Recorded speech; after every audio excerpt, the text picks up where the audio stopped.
आदित्य नगर नामक गांव में आदित्य नाम का एक गरीब जामुन वाला रहता था। वो जामुन बेचकर अपने परिवार का पालन पोषण करता था। गरीबी के कारण उसे अपने जीवन में बहुत सारी कठिनाइयों का सामना करना पड़ता था।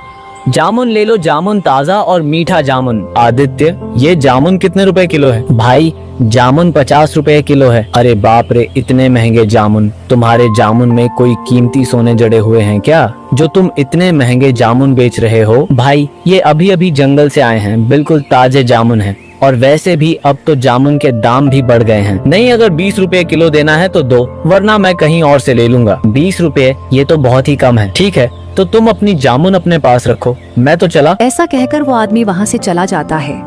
आज मेरा एक भी जामुन नहीं बिका। पूरा दिन बीतने के बाद एक ग्राहक आया और वो भी चला गया। अब मैं क्या करूं? अरे आदित्य, क्या सोच रहे हो? नमस्ते मुखिया जी। हाँ, नमस्ते। क्या हुआ? तुम किस सोच में डूबे हुए थे? मुखिया के पूछने पर आदित्य उन्हें सब कुछ बता देता है। आदित्य की बात सुनकर मुखिया जी अपने मन में सोचते हैं, इसके जामुन तो वाकई बहुत ही अच्छे हैं और ताज़ा है। वो आदमी बेवकूफ था, ऐसा करता हूँ, कम पैसों में मैं ही इसके जामुन खरीद लेता हूँ। ये सब सोचकर मुखिया जी बोलते हैं, ऐसा करो आदित्य, तुम मुझे ये जामुन 30 रुपए किलो के हिसाब से 10 किलो दे दो। ठीक है मुखिया जी, मैं अभी दे देता हूँ। ऐसा कहकर आदित्य मन में सोचता है, चलो, कम से कम मुखिया जी ने मुझसे बहुत ज्यादा तो पैसे कम नहीं करवाए। अब जो भी पैसे मिलेंगे मैं उन पैसों से घर की जरूरत का सामान ले लूंगा, क्योंकि खाली हाथ भी तो मैं घर नहीं जा सकता। मुखिया जी चालाकी से अपने मन में सोचते हैं, बेवकूफ आदमी, इन लोगों से प्यार के 2 मीठे बोल क्या बोल दो, ये लोग अपना सब कुछ न्यौछावर कर देते हैं। फिर मुखिया जी जामुन लेकर वहाँ से चले जाते हैं और आदित्य भी अपना सामान समेटकर अपने घर की ओर निकल जाता है। अजी, सुनते हो? अच्छा किया जो आप जल्दी आ गए। क्या हुआ रूपा, तुम इतनी परेशान क्यों हो रही हो? माँ की तबीयत बहुत खराब हो गई है, उसे बहुत तेज बुखार है। रूपा, तुम ये क्या कह रही हो? रुको, मैं अभी वैद्य जी को लेकर आता हूँ। फिर आदित्य वैद्य जी के पास चला जाता है। तभी रास्ते में बहुत तेज बारिश होने लगती है, लेकिन तब भी आदित्य अपनी माँ को बचाने के लिए जैसे तैसे करके वैद्य जी के पास पहुँच जाता है और आदित्य वैद्य जी को सारी बात बता देता है और वैद्य जी को अपने घर ले आता है। आदित्य, तुम्हारे माँ को बहुत तेज बुखार है। ये सिर्फ एक दवा से ही ठीक हो पाएगा, मगर वो दवा बहुत महंगी है। उसमें जिन जड़ी बूटियों को डाला गया है वो आसानी से नहीं मिलता। वैद्य जी, आप पैसों की चिंता मत कीजिए, बस आप मेरी माँ को ठीक कर दीजिए। फिर वैद्य जी माँ को दवाई दे देते हैं और वैद्य जी अपने घर चले जाते हैं। सुनते हो जी, आपके पास इतने सारे पैसे कहाँ से आए? आज मुखिया जी ने मुझसे काफी ज्यादा जामुन खरीद लिए थे, ये पैसे वहीं से आए थे। इसका मतलब सारे पैसे माँ की दवाइयों पर लग गए। हाँ रूपा, अब मेरे पास कुछ भी नहीं है। फिर ऐसे ही कुछ दिन बीत जाते हैं और आदित्य की माँ ठीक हो जाती है और उधर आदित्य के जामुन की बिक्री दिन भर दिन कम होती जा रही थी।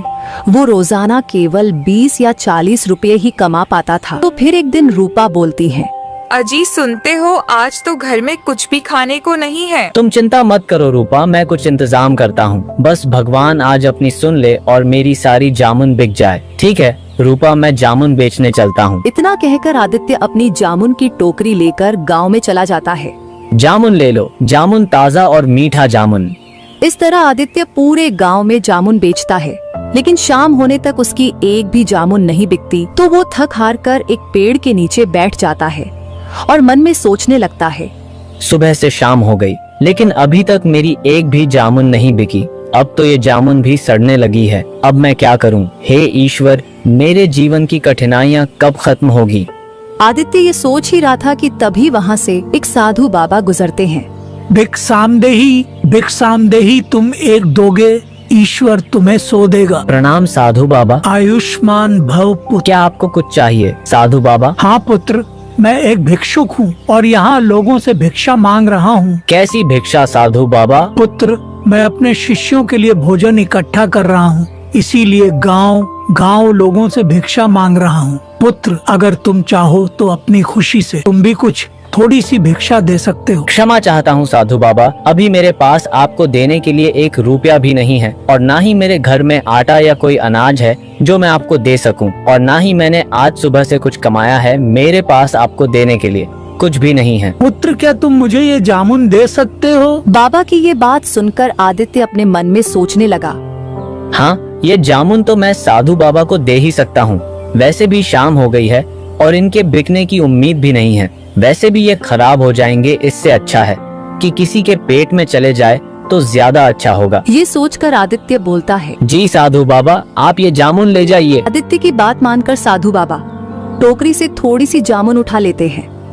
ये क्या साधु बाबा, आप इतनी कम जामुन क्यों लेकर जा रहे हो? आप सारे जामुन ले जाइए। पुत्र, अगर मैंने तुम्हारी सारे जामुन ले लिए तो तुम क्या बेचोगे? कोई बात नहीं साधु बाबा, मैं कल दोबारा जामुन तोड़कर बेच दूंगा। आप इन्हें ले जाइए। पुत्र, मैं इतना बड़ा टोकरी कैसे लेकर जाऊंगा? साधु बाबा, आप मुझे बताइए आपको कहाँ जाना है, मैं इन्हें वहीं पहुँचा देता हूँ। ठीक है पुत्र, चलो तुम मेरे साथ। इतना कहकर साधु बाबा आदित्य को लेकर जंगल की ओर चले जाते हैं। कुछ देर चलने के बाद वो उनकी कुटिया में पहुंच जाते हैं। धन्यवाद पुत्र। अरे बाबा, धन्यवाद की कोई बात नहीं है, ये तो मेरा फर्ज था। मेरा आशीर्वाद तुम्हारे साथ है, तुम सदैव खुश रहो। साधु बाबा, अगर आप बुरा न माने तो मैं आपसे एक बात पूछ सकता हूँ? पूछो पुत्र, क्या पूछना है तुम्हें? साधु बाबा, आपने जामुन तो ले लिए, लेकिन क्या आप लोगों को केवल खाने में जामुन ही खिलाएंगे? नहीं पुत्र, दरअसल मैंने सब्जी और अनाज तो पहले से ही जमा किया हुआ था और फिर मैं जामुन की ही तलाश में निकला था। साधु बाबा, ये तो बहुत ही अच्छा है, मेरे जामुन आपके काम आ जाएंगे। ठीक है बाबा, अब मैं चलता हूँ। पुत्र रुको, मैं तुम्हें कुछ देना चाहता हूँ। ये लो, इसका नाम रानी है। आज से ये चिड़िया तुम्हारा हुआ। चिड़िया पर मैं इसे कैसे ले सकता हूँ? ये तो आपका है। जब तुमने बिना किसी फायदे के मुझे अपनी पूरी जामुन की टोकरी दे दी तो मैं क्या तुम्हें एक चिड़िया भी नहीं दे सकता? साधु बाबा, मैं इस चिड़िया का क्या करूँगा? ये कोई आम चिड़िया नहीं है पुत्र, ये एक जादुई चिड़िया है। ये तुम्हारे भाग्य की चाबी है। जब तक ये तुम्हारे साथ रहेगी तब तक तुम्हारा भाग्य चमकता रहेगा, लेकिन ध्यान रहे इसकी सच्चाई किसी को पता नहीं चलनी चाहिए। फिर आदित्य रानी चिड़िया को लेकर अपने घर की तरफ निकल पड़ता है तो रास्ते में रानी चिड़िया बोलती है। आदित्य, साधु बाबा ने जो कहा उसका ध्यान रखना। ये बात किसी को पता मत लगने देना कि मैं एक जादुई चिड़िया हूँ। ठीक है दोस्त, मैं वादा करता हूँ मैं ये सच कभी किसी को नहीं बताऊंगा। इतना कहकर आदित्य रानी चिड़िया को अपने घर ले जाता है। अजी, आप इस चिड़िया को कहाँ से लेकर आए हो? रूपा, ये चिड़िया अब से हमारे साथ ही रहेगा। आप इस चिड़िया को घर क्यों लेकर आए हो? जी, पहले ही हमारे खाने के लाले पड़े हुए हैं। एक वक्त की रोटी भी मुश्किल से नसीब हो पाती है, ऊपर से आप इस चिड़िया को ले आए। कैसी बात कर रही हो रूपा? भला ये छोटी सी चिड़िया कितना खा लेगी? और रही बात खाने की, तो जो हम खाएंगे वही इसे भी खिला देंगे। आदित्य और रूपा बातें कर रहे थे कि तभी उन्हें आवाज आती है। अरे आदित्य, क्या घर पर हो? जरा बाहर आओ। अरे सूरज भाई, आप यहाँ? हाँ आदित्य, वो क्या है ना, आज मेरी बेटी का जन्मदिन था, बहुत सारे पकवान बच गए। मैंने सोचा गांव में बांट दूं, इसीलिए मैं तुम्हें भी देने चला आया। ये लो। बहुत बहुत शुक्रिया भाई आपका। अरे नहीं आदित्य, इसमें शुक्रिया की क्या बात है? वैसे भी ये खाना खराब हो जाता तो इससे अच्छा किसी का पेट ही भर जाए। सूरज ये कहकर वहाँ से चला जाता है। ये तो बहुत स्वादिष्ट पकवान है। देखो रूपा, मैंने कहा था ना कि जिसके भाग्य में जो लिखा होता है वो उसे मिल ही जाता है। तुम खामखा चिंता कर रही थी। देखो ये पकवान हमारे पास खुद चलकर आ गए। आज तो हम खाएंगे, स्वादिष्ट पकवान पर गाएंगे ईश्वर के गुणगान। फिर वो सब मिलकर खाना खाते हैं। रूपा, मैं जामुन बेचने बाजार जा रहा हूँ। तो क्या आप इस रानी चिड़िया को भी साथ ले जाएंगे? क्यों, क्या हुआ? कुछ नहीं, मैं तो बस पूछ रही थी। आदित्य रूपा की बात सुनकर जामुन बेचने चला जाता है। जामुन ले लो, जामुन ताज़ा और मीठा जामुन। आदित्य, तुम्हारे जामुन तो बहुत अच्छे दिख रहे हैं, क्या भाव दे रहे हो? भाई जामुन 50 रुपए किलो है। अच्छा, एक काम करो, मुझे 4 किलो जामुन दे दो। वो आदमी बिना पैसे कम कराए आदित्य के सारे जामुन खरीद कर चला जाता है। वो देखते ही देखते आदित्य के सारे जामुन बिक जाते हैं। अरे वाह, आज तो मेरी सारे जामुन अच्छे दामों में बिक गई। अब मैं इन पैसों से माँ और रूपा के लिए अच्छे कपड़े और पकवान लेकर जाऊंगा। फिर आदित्य सब सामान लेकर अपने घर चला जाता है। अजी, ये सब क्या है? आज मेरी कमाई बहुत ही अच्छी हुई है, इसीलिए मैं तुम दोनों के लिए कपड़े और पकवान लेकर आया हूँ। और फिर इसी तरह दिन गुजरते हैं। दिन प्रतिदिन आदित्य की कमाई बढ़ती जाती है। फिर एक दिन उनके घर एक भोला नाम का एक व्यक्ति आता है। ये लो आदित्य भाई, तुम्हारे पैसे जो तुमने मुझे 6 महीने पहले दिए थे, मैं वापस करने आया हूँ। शुक्रिया भोला भाई। अरे शुक्रिया तो मुझे तुम्हारा करना चाहिए आदित्य, तुमने बुरे वक्त में मेरी मदद की थी, लेकिन ये पैसे लौटाने में मुझे थोड़ी देर हो गई, इसके लिए मैं माफी चाहता हूँ। भोला आदित्य के पैसे वापस करता है और वो वहाँ से चला जाता है। अजी सुनते हो, ये अचानक से लोग हम पर इतने मेहरबान कैसे हो गए? पता नहीं क्यों मुझे ऐसा लगता है जब से ये रानी चिड़िया हमारे घर आई है तभी से हमारे भाग्य बदल गए हैं। रूपा तुम खामखा क्या क्या सोच रही हो, ऐसा कुछ भी नहीं है। दूसरी तरफ आदित्य की तरक्की देखकर लोग जल भुन रहे थे। इस आदित्य के सारे जामुन चुटकियों में बिक जाते हैं और एक हम लोग हैं, सुबह से बैठे रहते हैं लेकिन हमारी एक भी फल नहीं बिकते हैं। अरे हाँ भाई, तुम बिल्कुल सही कह रहे हो। इससे पहले कि इस आदित्य की वजह से हमारा धंधा बंद हो जाए, हमें कुछ ना कुछ तो करना ही होगा। ऐसा करते हैं भाई, इसकी शिकायत अपन मुखिया जी से करते हैं, बाकी वो खुद ही देख लेंगे। ना कहकर वो दोनों मुखिया जी के पास जाते हैं। मुखिया जी नमस्ते। नमस्ते, कहो कैसे आना हुआ? मुखिया जी हम आपको एक बहुत ही जरूरी बात बताने आए हैं। बताओ कैसी जरूरी बात है? मुखिया जी, हमारे गांव का जो आदित्य है वो दूसरों के खेतों में जामुन चोरी करके बेच रहा है। ये तुम क्या कह रहे हो? हम सच कह रहे हैं मुखिया जी, हमने उसे अपनी आंखों से खुद देखा है। ठीक है, अगर ऐसी बात है तो मैं आदित्य को इसकी सजा जरूर दूंगा। वो दोनों आदमी मुखिया जी को आदित्य के खिलाफ भड़काकर वहाँ से चले जाते हैं। मैंने तो आदित्य को बहुत ही सीधा समझा था, मगर ये तो मुझसे भी ज्यादा चालाक निकला। मुझे इसके बारे में पता लगाना होगा। आज रात ही मैं आदित्य के यहाँ जाकर इस बात का पता लगाऊंगा। फिर रात होने पर मुखिया जी चुपचाप आदित्य के आंगन में आ जाते हैं और उसके घर की खिड़की के पास खड़े हो जाते हैं। सुनो जी, आपको मेरी कसम है, मुझे बताइए आखिर हमारे भाग्य के बदलने के पीछे क्या बात है? मुझे सच्चाई जाननी है। रूपा के कसम देने पर आदित्य सारी सच सच बात बता देता है।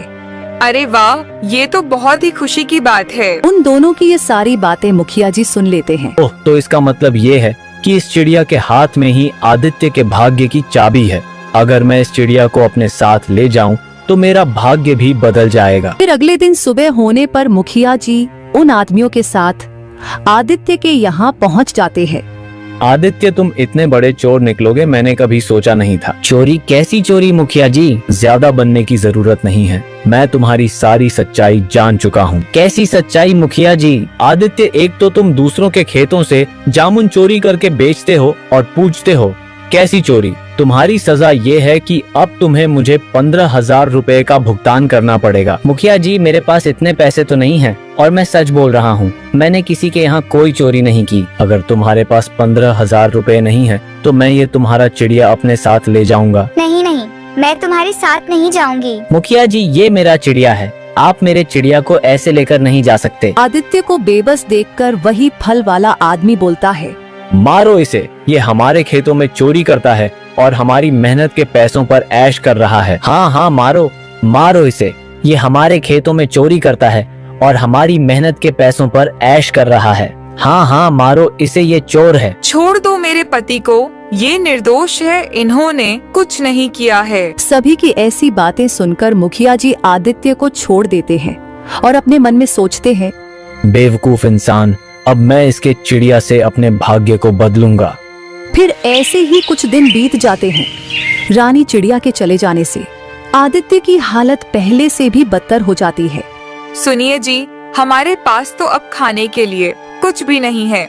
अब तो हमारी पहले की तरह जामुन बिकना भी बंद हो गई है। ईश्वर पर भरोसा रखो रूपा, वो कोई ना कोई रास्ता जरूर निकालेंगे। और उधर सुनो चिड़िया, अब से तुम मेरे साथ ही रहोगे और मैं ही तुम्हारा मालिक हूँ, समझे? नहीं, मेरा मालिक आदित्य है और वो मेरी दोस्त है। मुखिया जी चिड़िया से बातें कर ही रहे थे कि तभी उनके पास व्यापारी आता है।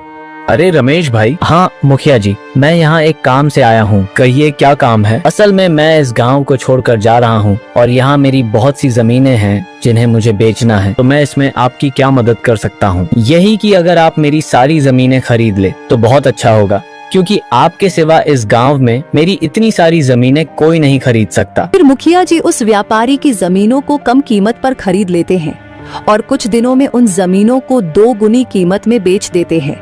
अरे वाह, ये चिड़िया तो वाकई किस्मत की चाबी है। मुझे इसे सबसे छुपा कर रखना होगा, वरना इसे कोई भी लेकर जा सकता है। फिर ऐसे ही कुछ दिन बीत जाते हैं तो एक दिन मुखिया जी सिर्फ पिंजरे का गेट खुला ही रह जाता है और चिड़िया मौका पाते ही वहां से उड़ जाते हैं। जब थोड़ी देर बाद वह मुखिया जी आते हैं तो पिंजरे को खाली देखकर वो हैरान हो जाते हैं। अरे ये क्या, वो चिड़िया कहाँ चला गया? अभी सरपंच जी उस चिड़िया को ढूंढ ही रहे थे कि तभी वही व्यापारी वहां आता है। मुखिया जी, आपने चालाकी से मेरी सारी जमीनों को कम कीमत पर हड़प लिया। मैं आपको नहीं छोड़ूंगा। मैं आपकी सारी सच्चाई गांव वालों को बताऊंगा। नहीं, ऐसा मत करो, मैं बर्बाद हो जाऊंगा। मैं तुम्हें तुम्हारे सारे पैसे देने के लिए तैयार हूँ। इतना कहकर मुखिया जी उस व्यापारी के पूरे पैसे उसे दे देते हैं। पैसे लेकर व्यापारी वहां से चला जाता है। मैंने आदित्य का चिड़िया छीनकर उसके साथ बहुत बुरा किया। शायद मुझे आज उसी पाप की सजा मिली है। और दूसरी तरफ अजी, आप कहाँ जा रहे हो? मैं जंगल की तरफ जा रहा हूँ। रूपा, बस थोड़ी देर में आता हूँ। इतना कहकर आदित्य जंगल की ओर निकल जाता है। प्रणाम साधु बाबा। आयुष्मान बाहु पुत्र। साधु बाबा, मैं यहाँ आपको कुछ बताने आया हूँ। मैं जानता हूँ पुत्र, तुम्हारे साथ क्या हुआ है। मगर कैसे बाबा? मैंने बताई है। रानी, तुम्हें तो मुखिया ले गए थे ना? हाँ दोस्त, मगर मैं उसके खेत से भाग आया। रानी चिड़िया आदित्य को सारी बात बता देता है। आदित्य, मैंने तुम्हें इसीलिए मना किया था कि जादुई चिड़िया के बारे में तुम किसी को पता मत चलने देना, वरना सभी इस चिड़िया के पीछे पड़ जाएंगे। क्षमा कीजिए साधु बाबा, मुझसे गलती हो गई। मुझे मजबूरी में रूपा को रानी चिड़िया के बारे में बताना पड़ा था। कोई बात नहीं पुत्र, गलती इंसान से ही होती है। ये चिड़िया मैं तुम्हें वापस करना चाहता हूँ और आशा करता हूँ कि तुम दोबारा कोई गलती नहीं करोगे। धन्यवाद साधु बाबा, मैं वादा करता हूँ कि मैं दोबारा ऐसी कोई गलती नहीं करूँगा। रानी चिड़िया को पाकर आदित्य का भाग्य दोबारा चमक जाता है और वो दिन प्रतिदिन अमीर होता जाता है।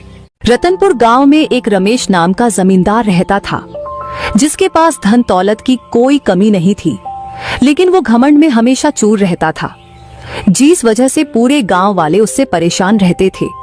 फिर एक दिन जमींदार की पत्नी मालती बोलती है, अजी सुनते हो, आपसे मिलने भोला आया है। वो कब से आपका इंतजार कर रहा है, आप जाकर उससे मिल लीजिए। अरे तुम भी ना देख रही हो, मैं पूजा करके आया हूँ। तुम मेरी पूजा को भंग करने में लगी हुई हो। उसको बोल दो, थोड़ी देर वो मेरा इंतजार करेगा। मैं नाश्ता करने के बाद आता हूँ। भोला बहुत रो रहा है, बोल रहा है कि उसकी माँ की बहुत जोरों से तबीयत खराब है, उसको डॉक्टर के पास लेकर जाना है, इसलिए वो आपसे कुछ पैसे उधार लेने के लिए यहाँ पर आया है। और आपकी पूजा भी तो खत्म हो गई है, तो आप जाकर एक बार मिल लीजिए, फिर बाद में नाश्ता कर लेना। तुम मुझे गुस्सा दिला रही हो। तुम देख रही हो ना, मैं भी नहा धोकर पूजा करके उठा हूँ और तुम मुझे फिर से उस दलित आदमी से मिलने को कह रही हो। वो छोटी जाति के लोग हैं, वो पता नहीं कहाँ से आया होगा। तुम उसे यहाँ से भगा दो। आप भले ही पूजा पाठ कितना भी कर ले, लेकिन आपको पुण्य बिल्कुल भी नहीं मिलेगा, क्योंकि आप कभी भी किसी का भला नहीं करते हो। एक तो बेचारा इतना परेशान है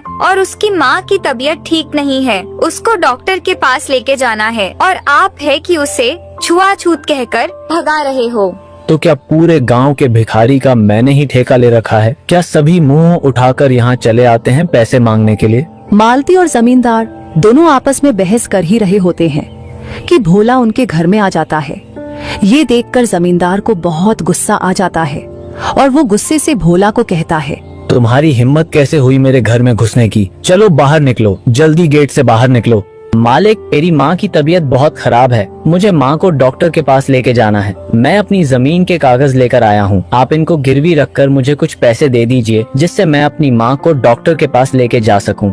क्या कहा तुमने? तुम्हारे पास जो जमीन थी, वो जमीन तुम पिछली बार ही आकर गिरवी रखवा कर गए थे। इस बार कौन सी जमीन के कागज लेकर आए हो? हाँ मालिक, आप बिल्कुल सही कह रहे हो, लेकिन मालिक मैं इस बार मेरे घर के कागज लेकर आया हूँ। अच्छा, तो तुम अपने घर के कागज गिरवी रखवाना चाहते हो? ठीक है, मैं तुम्हें इस पर सिर्फ 5,000 रुपये ही दे सकता हूँ, वो भी मुझे 15 दिन के अंदर वापस चाहिए, वो भी ब्याज समेत। अगर तुमने ये पैसे 15 दिन के अंदर नहीं लौटाए तो मैं तुम्हारे घर पर कब्जा कर लूंगा। अगर तुम्हें ये मेरी शर्त मंजूर है तो मैं तुम्हें पैसे देने के लिए तैयार हूँ। मालिक, मैं 15 दिन में इतने सारे पैसे आपको कैसे दे सकता हूँ? मेरे पास तो कोई आमदनी भी नहीं है जो मैं आपको 15 दिन में ही पैसे वापस दे सकूं। आप दया कीजिए इस गरीब पर मालिक। मैंने यहाँ कोई धर्मशाला नहीं खोल रखी जो सभी की मदद करता रहूं। अगर तुम्हें मेरी शर्त मंजूर है तो मैं तुम्हें अभी पैसे दे देता हूँ, नहीं तो तुम यहाँ से जा सकते हो। नहीं मालिक, अगर मैं पैसे लेकर नहीं गया तो मेरी माँ मर जाएगी। दया करके आप ये कागज ले लीजिए और मुझे पैसे दे दीजिए।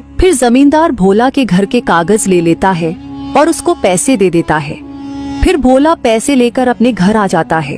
घर जाकर भोला अपनी माँ से कहता है, सुनती हो माँ, मैं पैसे लेकर आ गया हूँ। अब तुम जल्दी से तैयार हो जाओ, हम दोनों डॉक्टर के पास चलते हैं। अरे बेटा, तुम इतने सारे पैसे कहाँ से लेकर आए हो? हमारे पास तो एक फूटी कौड़ी भी नहीं थी। अरे माँ, ये पैसे मैं जमींदार साहब से लेकर आया हूँ। जमींदार साहब को अपने घर के कागज गिरवी रखकर। हे भगवान, ये तुमने क्या कर दिया? सारी जमीन तो पहले ही गिरवी रखकर उस जमींदार के नाम कर दिया। अब हमारे पास तो सिर्फ ये घर ही बचा था और तुमने इसे भी गिरवी रख दिया। तो मैं क्या करता माँ, तुम्हें यूं ही मरने देता। माना मेरे पास पैसे नहीं है, पर मैं अपनी माँ को पैसों के लिए मरता हुआ नहीं देख सकता। अगर तुम ठीक हो जाओगी तो पैसे हम दोबारा कमा लेंगे। वो दोनों माँ बेटे ऐसे बातें कर ही रहे होते कि तभी उनके दरवाजे पर एक साधु बाबा आ जाते हैं। कोई घर में है? साधु बाबा की आवाज सुनकर सुमित्रा घर के बाहर जाती है।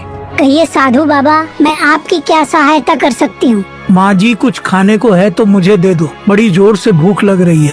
बाबा, मेरे घर में खाने को कुछ भी नहीं है, सिर्फ एक रोटी है। अगर आप बुरा ना माने तो मैं वो लाकर आपको दे दूँ। कोई बात नहीं माँ जी, भरपेट खाना खाना जरूरी नहीं होता है। हम साधुओं के लिए कोई प्यार से एक निवाला दे दे, वही काफी है। फिर साधु बाबा सुमित्रा के हाथ से एक रोटी भिक्षा में लेकर आगे की तरफ चले जाते हैं।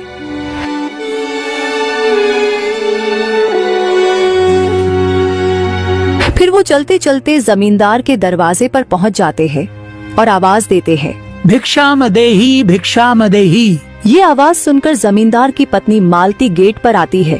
प्रणाम साधु बाबा, आइए आइए, अंदर आइए और बैठिए। मैं आपके लिए खाने का इंतजाम करती हूँ। फिर साधु बाबा जमींदार के घर में जाकर बैठ जाता है और उन भोजन का इंतजार करता है। तभी जमींदार वहाँ आ जाता है। साधु बाबा को अपने घर में देखकर उसे बहुत गुस्सा आ जाता है और वो अपनी पत्नी के पास जाता है। मालती, मैंने तुम्हें कितनी बार कहा है कि किसी भी भिखारी को घर के अंदर नहीं लाना है, और तुम आज फिर से इस बूढ़े को घर के अंदर ले आई और बिठा दी। मैंने तुम्हें कितनी बार कहा है कि हर किसी को घर के अंदर नहीं लाना है, और ना ही मुझसे बिना पूछे किसी को कुछ देना है, और ना ही किसी को कुछ खिलाना है। जी, आप ये क्या बोल रहे हो? थोड़ा धीरे बोलिए, साधु बाबा है। अगर वो ये बात सुन लेंगे तो आपको श्राप दे देंगे। अरे ये क्या श्राप दे देंगे? मैं बहुत अच्छी तरीके से जानता हूँ इन ढोंगी बाबा को, जो भेष बदल कर मांग मांग कर खाते हैं, और तुमने बिना सोचे समझे उसको घर में बिठा लिया, पूरा घर भी गंदा करवा दिया। मैं अभी उस ढोंगी बाबा को भगा कर आता हूँ। लेकिन साधु बाबा जमींदार और मालती दोनों की बातें सुन लेते हैं और वो बाहर आकर गुस्से से जमींदार से कहते हैं, मैंने आज तक तुम जैसा घमंडी सेठ नहीं देखा जो घर आए हुए संत का इतना अपमान करे। मैं तुम्हें श्राप देता हूँ कि तुम एक लोमड़ी बन जाओ। साधु बाबा की श्राप देते ही जमींदार उसी वक्त एक लोमड़ी बन जाता है।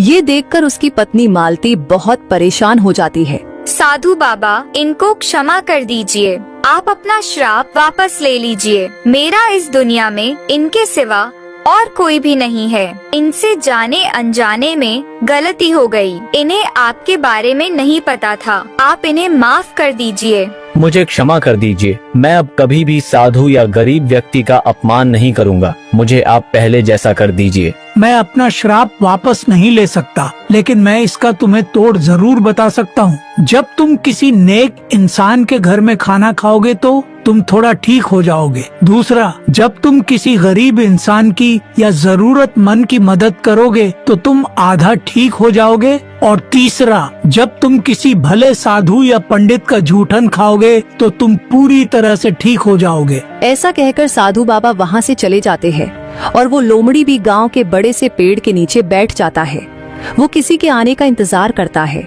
तभी थोड़ी देर बाद वहाँ से घनश्याम सेठ गुजरता है और वो लोमड़ी को देखकर कहता है, अरे यार ये कितना गंदा है, मेरे कपड़े गंदे हो जाएंगे, इसे भगाओ यहाँ से जल्दी से। जंगली जानवर कहीं का पता नहीं कहाँ से चले आते हैं, चल भाग जा यहाँ से। फिर घनश्याम सेठ का आदमी जैसे ही लोमड़ी को मारने के लिए आगे बढ़ता है तो वो लोमड़ी वहाँ से भाग जाता है। ये सब मेरे कर्मों का ही फल है, मैं भी सभी के साथ ऐसा ही करता था। अगर मैं ऐसा किसी के साथ नहीं करता तो आज मेरे साथ भी ऐसा नहीं होता। हे भगवान मुझे माफ कर दो, अब मैं कभी भी किसी के साथ ऐसा नहीं करूँगा। फिर लोमड़ी चलते चलते गांव में भोला के घर के बाहर आ जाता है। भोला और उसकी माँ दोनों दिल के बहुत ही नेक इंसान थे। वो अपने घर पर आए हर एक पशु पक्षी को खाना दिया करते थे, भले ही उसकी माँ बीमार क्यों न हो।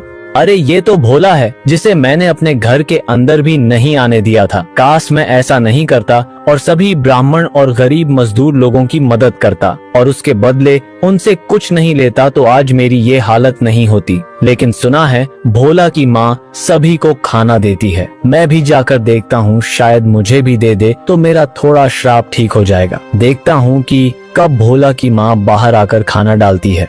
फिर लोमड़ी वहीं बैठकर इंतजार करने लगता है।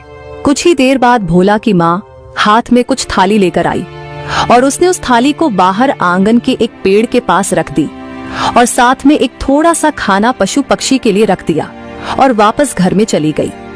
भोला के माँ के अंदर जाते ही लोमड़ी ने वहां आकर रखा हुआ खाना खा लिया। तभी वो थोड़ा ठीक हो गया और खुश होकर बोला, अरे वाह, मैं थोड़ा ठीक हो गया, यानी मैंने साधु बाबा की पहली परीक्षा पास कर ली। अब बची 2 परीक्षा, वो भी मैं जल्दी से पूरी कर लूंगा, फिर मैं पहले जैसा हो जाऊंगा। भोला तुम भले ही गरीब हो लेकिन दिल के बहुत ही नेक इंसान हो। मैं तुम्हारा ये एहसान कभी नहीं भूलूंगा। जब मैं ठीक हो जाऊंगा तब मैं तुमको और तुम्हारी माँ को आदर सम्मान के साथ घर लेकर जाऊंगा और खाना खिलाऊंगा। फिर वो लोमड़ी वहाँ से चला जाता है और अपनी दूसरी परीक्षा को पास करने के लिए वो एक बहुत ही गरीब आदमी की तलाश करता है। चलते चलते वो गांव से बहुत दूर आ जाता है तो उसे एक छोटी सी झोपड़ी दिखाई देती है। लगता है मैं जिस गरीब व्यक्ति की तलाश कर रहा था वो शायद इसी झोपड़ी में रहता है, मुझे वहाँ जाकर देखना चाहिए। ऐसा कहकर लोमड़ी झोपड़ी के पास जाता है और उसकी छत पर जाकर बैठ जाता है तो उसे अंदर से आवाज सुनाई दी, अरे ये आप क्या कर रहे हो जी? यहाँ तो खाने के लाले पड़े हैं और आप ये रोज रोज पंछियों के लिए अनाज के दाने रख रहे हो। घर में सिर्फ 2 मुट्ठी चावल थे, उसमें से आप 2 मुट्ठी कटोरियों में रख दिए। अब हम क्या खाएंगे? मुझे पता है कि घर में अनाज नहीं बचा है, लेकिन जब खुद का पेट भरा हुआ हो तब भूखे को खाना खिलाने में क्या मजा है। असली इंसानियत तो वो है जब हम खुद आधे पेट रहे और किसी भूखे का पेट भरने में मदद करें। लेकिन हम ही क्यों जी, दुनिया में करोड़ों लोग हैं, वो भी पक्षियों और जानवरों के बारे में सोच सकते हैं। एक हमने ही ठेका नहीं ले रखा है। अगर हर कोई यही सोचे तो इस दुनिया से इंसानियत का नामो निशान ही मिट जाएगा। एक बात बताओ, ये पंछी जानवर गांव और शहर में क्यों आते हैं? क्योंकि हम इंसानों ने इनके रहने खाने की जगह छीन ली है। पहाड़ तोड़कर, नदी जंगल को पीछे हटाकर वहाँ पर सड़कें और ऊंची ऊंची इमारतें बना दी हैं। पेड़ काटते समय किसी ने ये भी नहीं सोचा कि इन पेड़ों पर पंछियों का बसेरा होगा। पेड़ पर लगने वाले फलों से वो भूख मिटाते होंगे। सबको सिर्फ अपनी ही तरक्की चाहिए, फिर चाहे किसी का भी घर टूट जाए। लेकिन मैं ऐसा नहीं सोचता। कुदरत ने जितना हक हमको दिया है यहाँ रहने का, उतना ही हक इन सभी जीवों को भी दिया है। हमारा क्या है, हम तो बूढ़े हो जाएंगे, पता नहीं और कितनी जिंदगी बाकी है। लेकिन जब तक मैं जिंदा हूँ मैं इन्हें खाना खिलाता रहूंगा और उनकी मदद करता रहूंगा। मुझे ऐसा करके बहुत अच्छा लगता है। भले ही मेरे पास कुछ खाने को हो या ना हो, लेकिन जितना भी है मैं इन्हें मेरे हिस्से में से आधा हिस्सा जरूर दूंगा। लेकिन मैं इन्हें कभी भूखे पेट नहीं रखूंगा। अच्छा, आपकी जो मर्जी है वो करिए, लेकिन आप भूखे पेट कैसे रहेंगे? क्योंकि आपको दवाई भी तो खानी है। अगर आप दवाई नहीं खाएंगे तो फिर से आपकी तबीयत खराब हो जाएगी और घर में इसके अलावा कुछ भी नहीं है। ये बात सुनकर लोमड़ी खुद से बोलता है, ये कितना नेक इंसान है, खुद की तबीयत खराब होने पर भी पशु पक्षी को खाना खिला रहा है। इससे बढ़कर नेक इंसान कोई हो ही नहीं सकता। मुझे इनकी मदद करनी होगी, मुझे इनके लिए खाने के लिए कुछ इंतजाम करना होगा। फिर लोमड़ी वहाँ से जंगल की तरफ चला जाता है। लोमड़ी जंगल से कुछ फल तोड़कर उस गरीब किसान के आंगन में रख देता है और जाकर छत पर बैठ जाता है। तभी थोड़ी देर बाद राघव की पत्नी बाहर आती है और इतने सारे फल देखकर हैरान हो जाती है। हे जी, सुनते हो, यहाँ आंगन में इतने सारे फल कहाँ से आए? फिर राघव घर के बाहर आता है। अरे ये तो सच में इतने सारे फल हैं, कहाँ से आए ये सभी? अभी मैं यहाँ चिड़िया को दाना डालकर गया था, तब तो यहाँ कोई फल नहीं था। लगता है कोई यहाँ रख कर गया है। देखो भाग्यवान, मैं कहता था ना, अच्छाई का फल हमेशा मिलता है। देखो, हमने अपना पेट काटकर इन पंछी को खाना डाला और ऊपर वाले ने किसी के हाथों हमारे लिए खाना भिजवा दिया। ये तो बहुत ही खुशी की बात है। मुझे तो विश्वास ही नहीं हो रहा। आप सही कहते थे, हमें हमेशा भलाई करते रहना चाहिए। ऊपर वाला सब देख रहा है। फिर वो दोनों पति पत्नी फल लेकर खाने लगते हैं। वो दोनों जैसे ही फल खाते हैं तो लोमड़ी आधा इंसान और आधा लोमड़ी बन जाता है।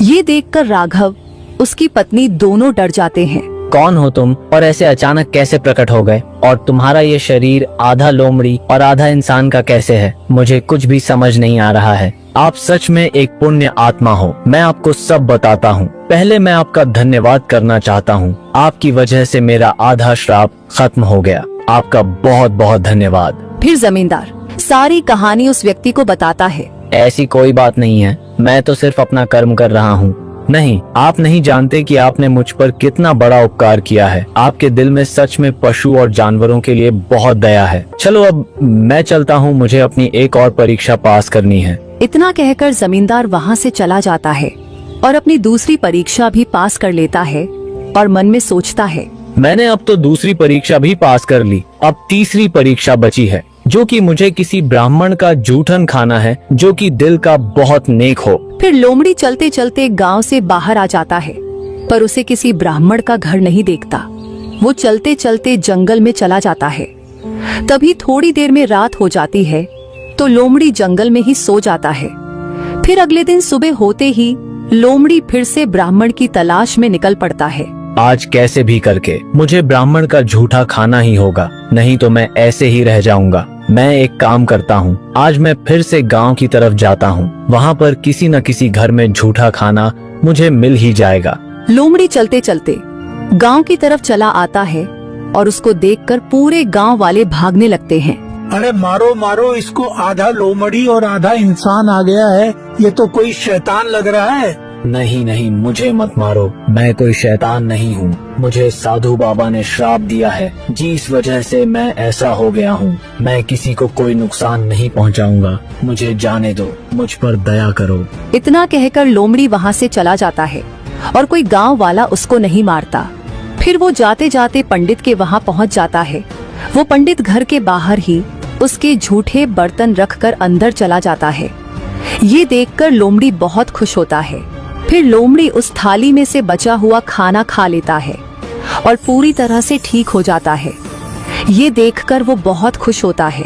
अरे पंडित जी, घर से बाहर आइए, मुझे आपसे कुछ कहना है। फिर पंडित घर के बाहर आता है। अरे भाई, कौन हो तुम और मेरे आंगन में क्या कर रहे हो? तुम तो कोई बड़े आदमी लग रहे हो, पर मेरे यहाँ पर कैसे आना हुआ? पंडित जी, मुझे आपका धन्यवाद करना था। आपकी वजह से मेरा श्राप पूरी तरह से ठीक हो गया है। आपका बहुत बहुत धन्यवाद। और मैं आपको आपके परिवार के साथ आमंत्रित करता हूँ। आप मेरे घर पे आइए और भोजन ग्रहण कीजिए। ठीक है, मैं अवश्य आऊँगा। फिर जमींदार वहाँ से सीधा भोला के घर जाता है। जमींदार को देखकर भोला और उसकी माँ डर जाती है। भोला, तुम और तुम्हारी माँ दोनों आज शाम को मेरे घर आना, मुझे तुम दोनों से कुछ कहना है। मालिक, मेरे पास पैसों का इंतजाम नहीं हुआ। कृपा करके आप मुझे कुछ दिनों की और मोहलत दे दीजिए। मैं आपके पूरे पैसे वापस दे दूंगा। हाँ बेटा, हम दोनों को 10 दिन की मोहलत और दे दो। हम दिन रात मेहनत करके तुम्हारे पाई पाई चुका देंगे, लेकिन तुम मेरे बेटे को छोड़ दो। आप चिंता मत कीजिए, मैं इस बारे में आपसे बात नहीं कर रहा हूँ। मैं आपकी जमीन के सारे कागज और घर के सारे कागज वापस दे दूंगा। इसीलिए मैं आप दोनों को अपने घर बुला रहा हूँ। इतना कहकर जमींदार अपने घर के लिए निकल जाता है।